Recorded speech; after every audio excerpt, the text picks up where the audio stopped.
Assalomu alaykum hammaga. Siz yana o'z chiziqchakor 01 kanalidasiz. Bugun sizlar bilan K-pop olamidagi eng dolzarb va eng shov-shuvli yangiliklarni ko'rib chiqamiz. Keling unda vaqtni boy bermay boshladik.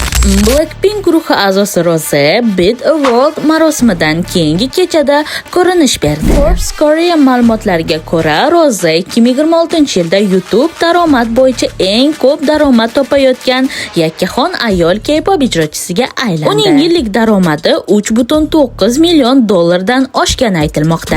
Lisa Bangkokdagi Central World savdo markazida o'tkazilgan Shiseido Pop-up tadbirida qatnashdi. Tadbir boshlanishidan ancha oldin minglab muxlislar savdo markazi oldida uzun navbat hosil qilishdi. Lisa sahnaga chiqqanda esa butun maydon muxlislar bilan to'lib ketdi. Lisa yangi rasmiy merch kolleksiyasini ham e'lon qildi. Muxlislar yangi mahsulotlarni yaqin kunlarda sotuvga chiqishini kutishmoqda. Blackpink yana bir katta yutuqqa erishdi. Forbes Korea hisobotiga ko'ra, guruh 2026-yilda YouTube'dagi eng ko'p daromad topgan ikkinchi K-pop ijodkor bo'ldi. Birinchi o'rinda esa Baby Monster egallagan. Jennie Yevropadagi festivallarda faol ishtirok etmoqda. Avval u Daniyadagi mashhur Roskilde festival sahnasiga chiqdi. Oradan ko'p o'tmay Polshadagi Open Air festivalda ham kuchli chiqish qildi. Chanel tadbirida Le Sserafim a'zosi Katsuha Jennie bilan uchrashib, uni o'zining eng katta ilhom manbai ekanligini aytdi. Bu uchrashuv muxlislar orasida iliq munosabatlarga sabab bo'lmoqda. Blackpink guruhi a'zosi Jisoo ham bo'sh kelayotganligi yo'q. U muhim qadam tashladi. U qo'shiqlar mualliflik huquqlarini boshqaruvchi Komsa tashkilotidan chiqib, endi ASCAP tizimiga qo'shildi. Bu qaror uning xalqaro bozordagi faoliyatini yanada kengaytirishi mumkin. BTS guruhi a'zosi Taehyung Parijdagi Selen moda namoyishida ishtirok etdi. Uning tadbirdagi ko'rinishi ijtimoiy tarmoqlarda juda katta qiziqishlar uyg'otdi.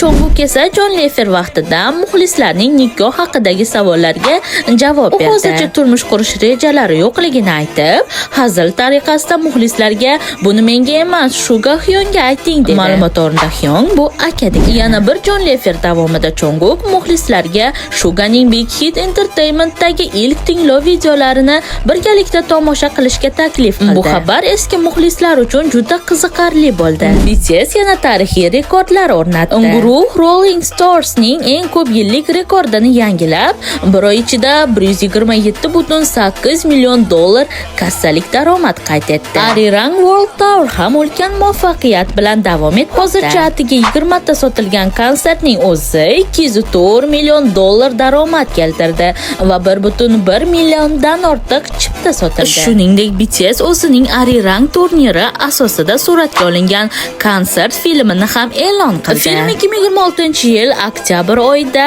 kinozallarda namoyish etilishi rejalashtirilgan. Chili muxlislari uchun noxush xabar ham bor. Hukumat BTS konsertlarini stadionda foydalanishga ruxsat bermagani sababli BTS konsertlari xavf ostida qolmoqda. Hozircha tashkilotchilar muqobil stadion izlashmoqda. BTS sentyabr oyida Las Vegasda o'tkaziladigan iHeart Music Radio festivalida Le Sserafim bilan bir sahnada chiqish qiladi. aespa guruh muxlislari kutayotgan eng katta yangiliklardan biri aespa o'zining birinchi yapon albomi Kiss and Tell uchun treklar ro'yxatini rasman e'lon qildi. Albomning rasmiy relizi 24-iyul kuni bo'lib o'tadi. Bundan tashqari aespa yana bir katta yangilikni tasdiqladi.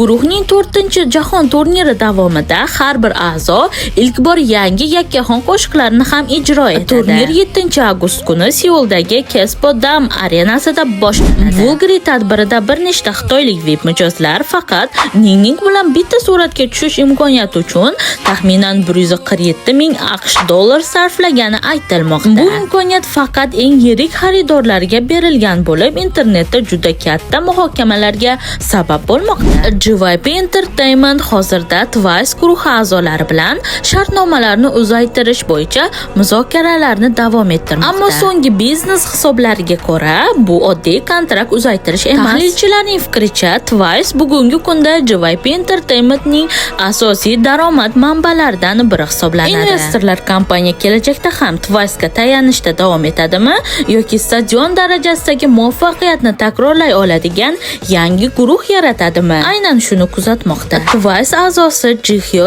jamaykalik xonanda Shinsei bilan hamkorlikda yangi Descent Lover nomli single chiqarishini e'lon qildi. Momo esa yaqinda bergan intervyuda guruhning eng katta orzusi haqida gapirib o'tdi. Uning aytishicha, biz juda ko'p yutuqlarga erishdik, ammo eng katta maqsadimiz muxlislarimiz bilan yana ko'plab yillar davomida uchrashish, sahnada chiqish qilish va yangi narsalarni sinab ko'rishda davom etish. Red Velvet guruhi Velvet Summer nomli yangi mini albomini 3-avgust kuni chiqarishini e'lon qildi. Hearts to Hearts birinchi yapon single Iconic Heart'ni 12-avgust kuni chiqaradi. Bundan tashqari guruh Janubiy Koreyaning yoshlar uchun giyohvandlikka qarshi kampaniyasining ilk elchilari etib tayinlandi. Xabaringiz bor, Troubles a'zosi Yubin sahnada hushidan ketgandan so'ng kompaniya uning sog'lig'i tiklanayotganligi haqida ma'lumot berdi. IB kompaniyasi Elite va New Jeans a'zolariga nisbatan yozilgan zararli izohlar va tuhmatlarga qarshi sud orqali choralar ko'rilishini rasman ma'lum qildi. Yana bir katta muhokama Somi bilan bog'liq bo'ldi. Internet foydalanuvchilari uning Miao a'zolariga vazn nazorati bo'yicha bergan tavsiyalarini tanqid qilishdi. Ayrimlar bunday usullar yosh aydollarning ruhiy salomatligiga salbiy ta'sir qilishi mumkinligini aytishmoqda. Kiss of Life guruhi avgust oyida comeback qilishi kutilmoqda. Girls' Generation 2027-yil yozda guruh comebackni tasdiqladi. Mashhur xonanda IU ham katta yangiliklar bilan chiqdi. 2027-yilda navbatdagi jahon turniriga chiqishini rasman tasdiqladi. Avval sentyabr oyida Koreyada konsertlar o'tkaziladi, shundan keyin esa xalqaro turnir boshlanadi. Starship Entertainment yangi o'g'il bolalar guruhi AN'ning debyut mini albomini treklari ro'yxatini rasman tasdiqladi. Taqdim etilgan albom koreys va yapon tillardagi qo'shiqlardan iborat bo'lib, guruhning debyutiga bo'lgan qiziqishni yanada oshirdi. TVN yangi My Biz My Boss dramasining ilk treylerlarini taqdim etdi. Ushbu dramada Kang Hun, Kim Hye Jun,